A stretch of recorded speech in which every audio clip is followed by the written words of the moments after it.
enjoy yourself and you come back a second or, God willing, even a third How dare time. you? I'm never darken the store stuff.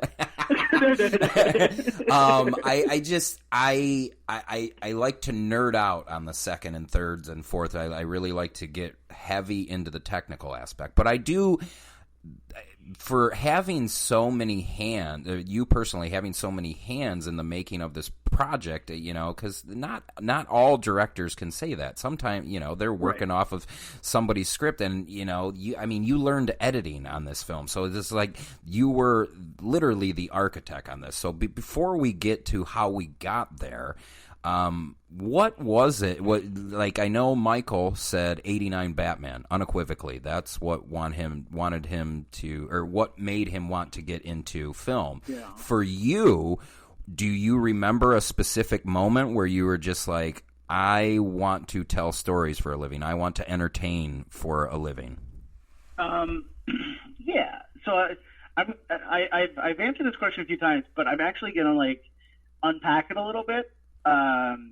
Because there's two, but because I've had to answer this, I've thought about it a lot more. It's you know what? There's actually a lot more than two. But I remember Back to the Future looms extremely large. It was my first favorite movie. I remember best trilogy ever. Yeah, sitting in the I said it. I said it. I haven't thought about that. I'd have to, But anyway, I remember sitting in the basement of our house watching the network television debut of Back to the Future, in which they were going to show footage from Back to the Future 2, and I was so excited. And I was holding my Back to the Future storybook, and I remember having the thought of I think this means more to me than other people. I don't remember exactly how old I was, but growing up where I grew up, around the people that I grew up around, I was always the weird one. I was always we don't know what the hell he's talking about. So I was I got very accustomed at a very early age to just being the only one who cared about something. And so that was my first, okay, film is something that I really care about. And then I remember, I would see Navy SEALs and Backdraft, and I would want to be a Navy SEAL or a firefighter. And at some point, I was actually, I think I just want to make movies. I don't think I actually want to do any of these jobs. I just want to do them for, a year at a time and, tell a story about them. And then I saw Pulp Fiction. And Pulp Fiction was the moment where I was like, oh, this is far more elastic than I thought. There's so much more going on. And then I watched 400 Blows, and you're just oh, okay. Making a movie, you don't have to do, it doesn't have to be a Ron Howard joint, where you're just assembling a bunch of collaborators and telling a story in competent fashion. You can really make something personal.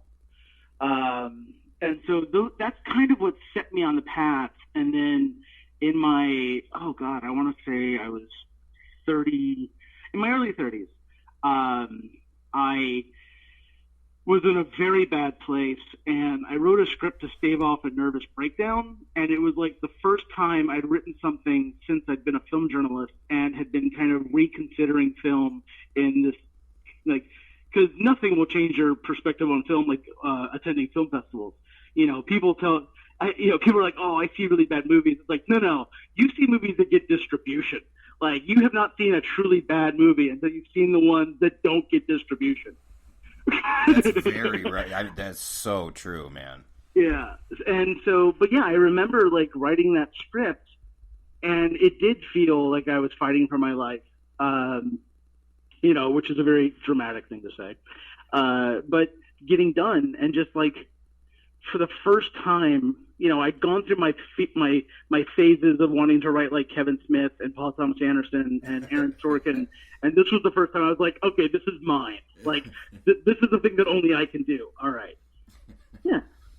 I love that answer. And one of the things that you had said in there that we are the same in is I have always been the weird one, man. I have always just, I could just tell from a very early age, oh, And it could be, because I grew up in a family of filmmakers. Like my old man wrote a trivia book for Somewhere in Time. Like just these strange, if you remember that Christopher Reeve. That's amazing. Dude, just this weird. So I've been up to Mackinac Island with Christopher Reeve and Jane Seymour. So I came into it honestly, but I think in terms of, like, you have to make a decision as an individual, like how the films are impacting you, like, and I could just tell that the way that I was receiving whatever I was watching, and I would, be at the bus stop with my friends and stuff, and I'm sitting there, launching into whatever film it may be, that I don't think that we are the same, they're just like, well, yeah, I got my new Jordans though, and you're just like, oh, well, I watched Back to the Future 3 for the 30th time, and boy, I really, really think that it's better than people are showing, or better than people say it is, and they're like, "You're 12. What are you talking about?" Like, it doesn't, like that one was horrible. Where's the Gray Sports Almanac? Oh man, when I was in middle, oh god, it might have even been elementary school. I was really little. I was in this like gifted kids program. And one of our projects was we had to make a little short film, and I just like now. When you say gifted, when you say gifted kids, do you mean like down by the boiler room, or do you mean like you are ahead of your classmates? No answer. No. I'm just a little stunned by that question. No, don't answer that. Don't answer that. Wow. Looking down here playing chess with the janitor or cards with Freddy Krueger, you're going to start passing judgments? This is not the show I was promised. Well, here's the thing. If you're playing chess with the janitor, I mean, this is going to work out for you, Adam. This is going to work out. You may feel a little lonely at times, but I promise you this. Grow up to be Anya Taylor-Joy. That'd be amazing. No, it was the school that I went to, like, I don't know. My mom talks about this. Like, I was obviously a kid, but apparently I was part of a kind of crop of kids that they realized, like, oh, they're like, these are very smart children. We cannot do everything for them. So they would ship us once or twice a week to another school where we could have a much smaller class size and be kind of focused on more intensely by the various teachers. So, yeah, like a project there was to make a short film, and I basically just remade parts of Die Hard. Oh, my God. And at what age did you do this? I mean, we're probably talking like 11. Wow. That is amazing. Especially since, just not to say the phrase again, but I was one of the kids that had to go to the boiler room. Like that was me. I was not gifted to tall at all, and to hear someone making something similar to Die Hard at 11, like, oh, it was not similar to Die Hard. It was vastly inferior to Die Hard. It was just aping Die Hard. we called the film Dying Hard. There was no mise en scène. I can assure you. Oh man! So literally, most of your life, this has been something that you knew that you always wanted to do. Yeah, I mean, since I was a little kid, I knew I wanted to do this. I just also read a lot of interviews with filmmakers, and they would all say, like, if you can be happy doing anything else, do that. So I spent, I spent my 20s just trying to do anything else. I worked in politics. I ran bars and restaurants. I did sales for a while, and I was really bad at sales. But yeah, it was just it was like flailing about, trying to do anything. And none of it took. So I was actually, at one point, to kind of tie to the previous thing, I worked security for a while, and we had the cameras and the little thing at the desk where you can move cameras around. And sometimes I would just practice camera moves with security cameras. Like, we had a zoom and a pan. I was like, oh, I wonder if I can do this. And it was very quiet at the Levi's warehouse, so I just practice camera moves. I always like to bounce around, and because I didn't tell you before we started rolling, but what ends up happening is I end up taking so many notes and I have so many questions that like it's just what it ends up happening is my brain starts to fail, like it just starts to freeze. So one of the things, just because you said the word pan and that's how my brain works, one of my favorite shots in A Ghost Waits is the panning shot, one shot after the pizza is delivered, and you were actually responsible for that. And that was a pickup. Yeah, I'm really glad that I asked about that in advance before I told Michael that was one of my favorite shots. And he'd been like, "Cool, man, that wasn't mine. So I'm gonna hang up the phone now." But it was one of my, I think, another element of exuding horror, because like if we're gonna say what this film is the lightest on is horror, because there's first and foremost, I don't understand so a lot of the people that I'm trying to get to come see this film in the theater with me, I'm noticing that the younger crowd really isn't at all into horror, and I just feel on some level we grew up completely different. Like obviously if you look at our kids shows in comparisons to say mid-90s and to present, we came by it honestly, but it's so strange to me. People will tell me, the Conjuring 2, I was getting so anxious that I Googled the ending, and I'm just stuff like that is so foreign to me, dude. But in this particular case, I do think that there are aspects of it that people that I'm going to show, they're going to be like, "Oh, I was horrified by that." Whereas, obviously you and I know it.